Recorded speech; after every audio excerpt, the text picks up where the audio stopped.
அப்படி பிரச்சனை வருதான்னு கேட்டால் இல்லை. உமன் சேஃப்டி அங்கே எப்படி இருக்குது, இங்கே எப்படி இருக்குது. இங்கே பெண்களுக்கு இலவசமான பேருந்து இருக்குது. இங்கே பெண்கள் இரவில் வெளியில் போகலாம். இங்கே பெண்கள் சுயமாக சம்பாதிக்கிறாங்க, பெண்கள் சுயமாக வேலைக்கு போகிறாங்க, பெண்கள் சுயமாக குடும்பத்தை பார்த்துக்கிறாங்க, பெண்களுக்கும் இலவச பேருந்து இருக்குது. பெண்கள் இங்கே சுதந்திரமாக இருக்காங்களான்னு கேட்டால் இருக்காங்க. ஒரு ஏதோ தனிநபரால் வரும் பிரச்சனைகள் தானே தவிர ஒரு சமூகத்தாலேயோ ஒரு கூட்டத்தாலேயோ இந்த பிரச்சனைகள் நடப்பதில்லை.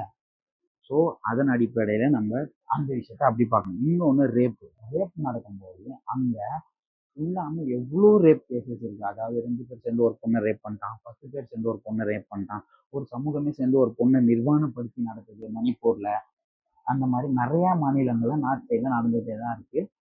அந்த மாதிரி தமிழகத்தில் நடக்குதா? அந்த மாதிரி ஒரு சமூகமே சேர்ந்து ஒரு பொண்ணை நிர்வாணப்படுத்தி கூட்டுறது, ஒரு பொண்ணை அசிங்கப்படுது, ஒரு பொண்ணை ரேப் பண்ணுதா, நீலாம் இந்த ஜாதி, நீலாம் இங்கே வரக்கூடாதுன்னு சொல்றது, அந்த மாதிரி கிடையாது. ஸோ தனிப்பட்ட நபர்கள் தனிப்பட்ட விஷயங்களை பண்றதை தட்டி கேட்கணுமானா கேட்கணும். ஆனால் நார்த்தையும் இங்கேயும் கம்பேர் பண்ணும்போது அதுக்கு இந்த இஷ்யூக்கள் இது தனிநபர் பிரச்சனையாக தான் பார்க்கணும், ஒரு சமூக பிரச்சனை நம்ம பார்க்க முடியும். ஆனால் நாட்டில் நடக்கிறது எல்லாமே ஒரு சமூக பிரச்சனைகளாக தான் இருக்கு.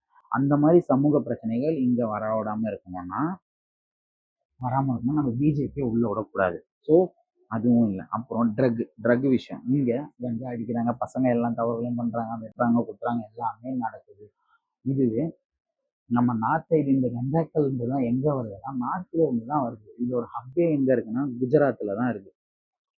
குஜராத்லாம் இது ஒரு ஹப்பே வருது. இதில் பிஜேபியை சார்ந்த எவ்வளோ எம்பிக்கள், எவ்வளோ எம்எல்ஏக்கள் இந்த கஞ்சா கொண்டு வர்றது விஷயத்துல அவங்க எவ்வளோ பண்ணியிருக்காங்க, எத்தனை பேர் மாட்டியிருக்காங்க, எவ்வளோ விஷயங்கள் நார்த் சைடில் நடந்தது. அவனுங்க மூலியமாக தான் தமிழ்நாட்டுக்குள்ளே இங்கே இந்த பிரச்சனைகள் வருது. இதை தடுத்து நிறுத்தணுமான்னு கேட்டால் ஆமாம், தடுத்து நிறுத்தணும். இதை கொண்டு வர இவனுங்களை ஆட்சியில் உட்கார வச்சா இது கண்ட்ரோலுக்கு வருமா? வராது. இவனை நம்ம போய் கேள்வி கேட்க முடியுமா? கேட்க முடியாது. அதனால இந்த விஷயத்தையும் நம்ம அழிக்கணுமான்னு கேட்டால் ஆமாம் அழிக்கணும். ஆனால் அதை எதிர்க்கிறதுக்கு ஒரே ஒரு கட்சியால தான் இங்கே முடியும். அது டிஎம்கேவால தான் முடியும். அவங்க டிஎம்கே தான் இங்கே அதை எதிர்த்து கேள்வி கேட்டுட்டு இருக்காங்க, ஃபைட் பண்ணிட்டு இருக்காங்க. ஆனால் இப்போ ஆமாம் ஜாதி ஆணவ படுகொலைகள் நடக்குதான்னு கேட்டால் ஆமாம் நடந்துட்டு இருக்கு.